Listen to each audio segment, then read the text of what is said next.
तो वीडियो के स्टार्टिंग पे हमें एक जगह का सीन दिखाता है। फिर हमें पता जाता है कि ये साउथ नीलम का क्यूंसन सिटी है। तभी हम देखते हैं कि उस जगह पे सेवन प्रिंसेस जूही की करेज आ गई होती है और वही करेज के अंदर सेवन प्रिंसेस रहती है और उसके दोनों साइड पे उसके दो मेड रहती है और उसके सामने डेमोनिक चू और एल्डर मो बैठी रहती है। तभी हमें डेमोनिक चू को दिखाता है जो सभी को कह रहा होता है कि चलो मैं तुम सभी को फिर से कल्टिवेटर हान की कहानी को बताता हूँ। ये बातों को सुनने के बाद सेवन प्रिंसेस कह रही होती है अच्छा ठीक है होलीसॉन।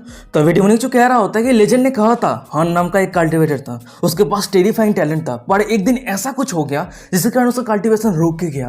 वो चाहे कितना भी मेहनत करे उसके कल्टीवेशन पे ग्रोथ नहीं हो रहा था। पर एक दिन हान की जिंदगी में नाम की एक औरत प्यार हुई और वही औरत हान के मास्टर बन गई। और उस समय से ही हान की जिंदगी में ट्विस्ट है और हमारी कहानी और भी ज्यादा इंटरेस्टिंग होने वाला है, क्योंकि एक दिन वो दोनों मास्टर और डिसेबल मिलकर मॉन्स्टर हंट करने के लिए गया था। वो दोनों फाइनली मॉन्स्टर को मार तो दिया था, पर अनफॉर्चुनेटली उस मॉन्स्टर ने उन दोनों के ऊपर एक यूनिक पॉइजन से अटैक कर दिया था और वही पॉइजन कारण वो दोनों मास्टर और डिसेबल अपने खुद के ऊपर कंट्रोल नहीं कर पाया, खुद के इमोशन के ऊपर कंट्रोल नहीं कर पाया। और तभी अचानक से हमें डेमोनिक चू को दिखाता है जो कहानी को बताते बताते रुक जाता है। फिर वो हंसते हुए कह रहा होता है तो उसके बाद क्या होगा तुम सभी को तो पता ही है। और डेमोनिक चू की ये बातों को सुनने का डेमोनिक चू के सामने रहे सेवन प्रिंसेस और उसके मेट को दिखा आती है जो बहुत ज्यादा शौक में रहती है। सेवन प्रिंसेस कह रही होती कि मैंने कभी ये उम्मीद नहीं कर पाया था कि ऐसा कुछ भी हो सकती है। और वही साइड पे रहे सेवन प्रिंसेस का मेट कह रही होती है लेकिन वो दोनों तो मास्टर और डिसाइपल है ना, क्या ये शिष्टाचार के विरुद्ध नहीं होगा। पर तभी अचानक से हमें दिखा आता है कि बाहर से कोई डेमोनिक चू के फेस के ऊपर थूक देता है और वही डेमोनिक चू के सामने रहे सेवन प्रिंसेस को दिखा आती है। उसे भी कुछ नोटिस होती है।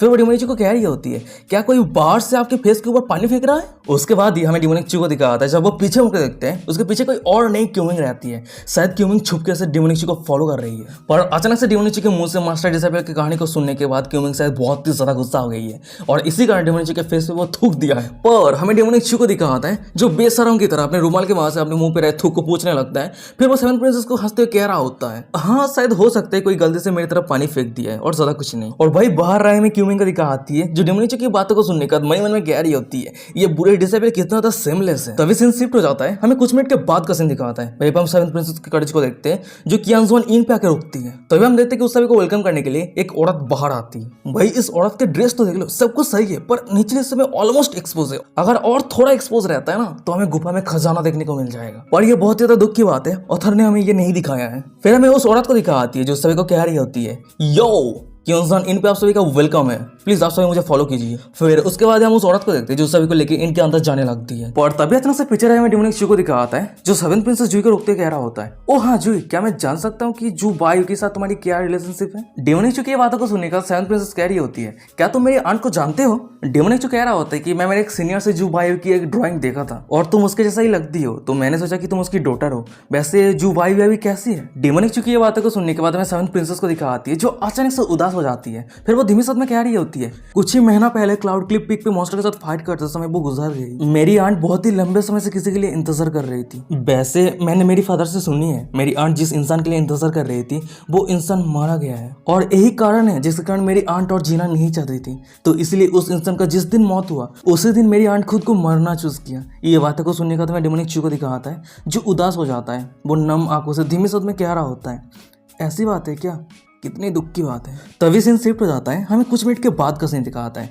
वहीं पे हम उस इन के छत के ऊपर की जगह को देखते हैं और उसी जगह पे हमें क्यूमिंग को दिखा आती है जो काला हुडी पहन के खड़ी रहती है और वो इधर उधर देखते हुए मन में कह रही होती है मेरी बुरी डिसाइपल इनके अंदर जाने के बाद उसका प्रेजेंस गायब कैसे हो गया। तभी हमें इनके नीचे का सीन दिखाता है। वहीं पे हम डेमोनिक चू को देखते हैं जो मास्क पहन के इनके दूसरी दरवाजे से बाहर आ गया होता है और वो इनके छत के ऊपर रहे क्यूमिंग की तरफ देखते हुए मन में कह रहा होता है वैसे मास्टर अभी क्या सोच रही है, क्या वो मुझे फॉलो करना चाहती है। उसके बाद हम डेमोनिक चू को देखते हैं जो एक छोटा सा स्माइल करता है। फिर वो मन में रहा होता है ये बहुत ही बढ़िया है, मैं मेरे कॉन्सर्ट मास्क के वजह से मैं मेरे प्रेजेंस को छुपा सकता हूँ। तभी सीन शिफ्ट हो जाता है। हमें कुछ सेकंड के बाद का सीन दिखाता है। भाई हम डेमोनिक चू को देखते हैं जो एक अनजान जगह पे आ गया होता है और वो दरवाजा ओपन करते हुए एक जगह पे एंटर करने लगता है। जब वो उस रूम के अंदर एंटर करता है उस रूम के अंदर कोई नहीं रहता है, पर जब डेमोनिक चू सामने देखता है उसके सामने एक लड़की बैठी रहती है और उस लड़की की तरफ देखते हुए डेमोनिक चू कह रहा होता है 200,000 डिवाइन ग्रेड स्पिरिचुअल स्टोन। ये बातों को सुनने के बाद हमें डेमोनिक चू के सामने रहे फाइनली उस लड़की को दिखाती है। वाओ क्या सेक्सी है, क्या ब्यूटीफुल है। फिर वो डेमोनिक चू को कह रही होती है ओ अच्छा, 200,000 डिवाइन ग्रेड स्पिरिचुअल स्टोन। और उस लड़की की तरफ देखते हुए डेमोनिक मन में कह रहा होता है 200,000 divine grade spiritual stone exchange करने के लिए 200 मिलियन अपर ग्रेड स्पिरिचुअल स्टोन की जरूरत पड़ता है। फिर उसके बाद डेमोनिक उस लड़की को कह रहा होता है योतियान जी फ्लोर हमेशा की तरह हार्टलेस है। ये बातों को सुनने के बाद वो लड़की कह रही होती है हम इंटेल एब्सोल्यूट है। और वैसे भी क्या तुम्हें पता है योतियान जी को देखने के लिए कितने लोग आता है? तभी डेमोनिक कह रहा होता है कि 300 ड्रॉप 10,000 यार इस टेक्निक को यूज करके मैं डील को कंटिन्यू रखना चाहता हूँ। वही पे डेमोनिक मन में कह रहा होता है कि किस्मत से वांगिया सीरियल पे मैंने स्टेकलेट को इकट्ठा किया था, अब वो ये काम पे आ रहा है। और अचानक से हमें उस लड़की को दिखा आती है जो डेमोनिक की ये बातों को सुनने के बाद वो अपनी जगह से उठ जाती है। फिर वो सीधा डेमोनिक के सामने आ जाती है और वो डेमोनिक के हाथ को पकड़ने के बाद कह रही होती है नहीं 400 ड्रॉप चाहिए, क्योंकि तेंजी फ्लोर कभी भी बार्गेनिंग नहीं करती है। ये बातों को सुनने का तो मैं डेमोनिक को दिखाता है। फिर वो अपने पास से 400 ड्रॉप स्टैक लेकर निकाल लिया होता है। फिर वो उस लड़की को कह रहा होता है अच्छा ठीक है रख लो। और डेमोनिक की ये बातों को सुनने के बाद हमें उस लड़की को दिखाती है जो खुश हो जाती है। फिर वो डेमोनिक के हाथ से उस स्टैक को लेते हुए उस ढक्कन को ओपन कर दिया होता है और वो सूंघते हुए कह रही होती है बुरा नहीं है, वैसे क्या तुम्हें और कोई दूसरा जानकारी चाहिए?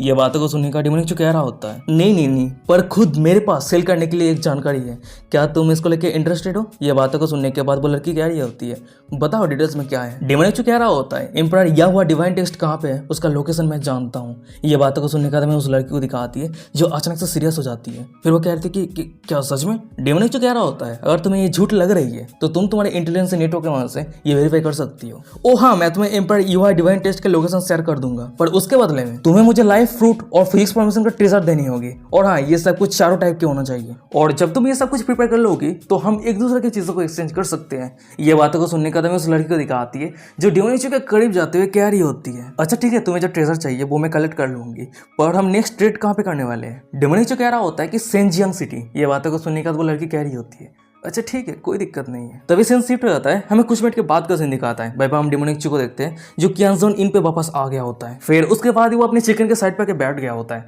वैसे गाइस देख के नहीं लग रहा है कि ये चिकन थोड़ा इवॉल्व हो गया है। वैसे तभी हमें डेमोनिक को दिखाता है जो ऊपर देखते हुए किसी को कह रहा होता है मास्टर क्या आप छत पे खड़े खड़े थक नहीं गए, जल्दी से नीचे आ जाइए। और डेमोनिक की ये बातों को सुनने के बाद हमें छत के ऊपर है क्यूमिंग को दिखाती है जो थोड़ा शॉक हो जाती है। फिर वो मन में कह रही होती है ये बुरे डिसेबल कब यहाँ पे आ गया। फिर वो नीचे उतारती है, उसके बाद वो सीधा डेमोनिक के पास चली जाती है। फिर वो कह रही होती है तो तुम्हें कैसे पता कि मैं यहाँ पे हूँ? डेमोनिक कह रहा होता है क्योंकि कई महीनों तक मैं आपके बॉडी के फ्रेग्रेंस को स्मेल कर सकता हूँ।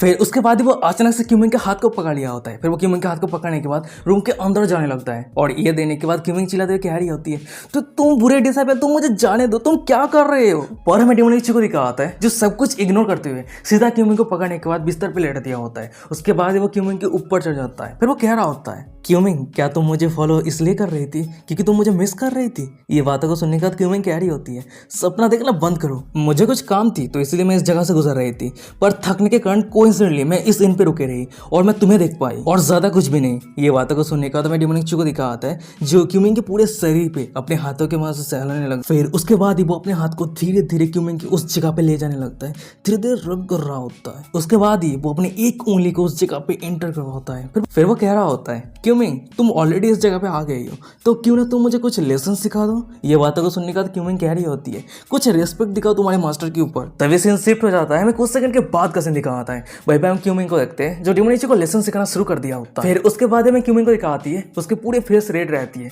उसकी फेशियल एक्सप्रेशन बहुत ही ज्यादा सेक्सी रहती है। उसके साथ ही साथ उसके मुंह से जो आवाज निकाल रही होती है वो तो और भी ज्यादा सेक्सी है। और तभी अचानक से क्यूमिंग अपनी कांपती आवाज में डेमोनिक को कह रही होती है तो तुम बुरे डिसाइपल क्या तुम भी मुझे कुछ लेसन दे सकते हो? और क्यूमिंग के मुंह से ये बातों को सुनने के बाद हमें डेमोनिक को दिखाता है जो बहुत ही ज्यादा शॉक हो जाता है। फिर वो कह रहा था कि क्या? हमें क्यूमिंग को दिखाती है जो पसीने से लथपथ रहती है, वो अपनी गहरी अदा के साथ अपनी कांपती आवाज में कह रही होती है मैं अभी मेरे कल्टिवेशन पे ब्रेक थ्रू करने जा रही हूँ तो यहाँ पे बहुत जल्द थंडर ट्रिब्यूलेशन आने वाला है। पर तभी अचानक समय दिखा आता है कि कुछ ही सेकंड के अंदर डेमोनिक के माथे के ऊपर आसमान गरजने लगता है, यानी बहुत जल्द थंडर ट्रिब्यूलेशन आने वाला है। और अभी के सिचुएशन को देखने के बाद हमें डेमोनिक को दिखा आता है जो बहुत ही ज्यादा शॉक में रहता है। और गाइस यही पे आज का एपिसोड खत्म हो जाता है। वीडियो कैसा लगा मुझे कमेंट करके जरूर बताना। और हाँ, वीडियो खत्म करने से पहले आज मैं इस कहानी के इस सीरीज का कुछ स्पॉइलर देने वाला हूँ। फ्यूचर के जो भी आगे आने वाले एपिसोड है उसका कुछ स्पॉइलर देने वाला हूँ, तो ये जरूर सुनना, आपको बहुत ही अच्छा लगेगा। गाइस आप सब एल्डर मूव के बारे में तो जानते ही है जो रिसेंटली डेमोनिक को होली मास्टर का जो ऑर्डर थी वो डेमोनिक को बताने के लिए सेवंथ प्रिंसेस के साथ मिलके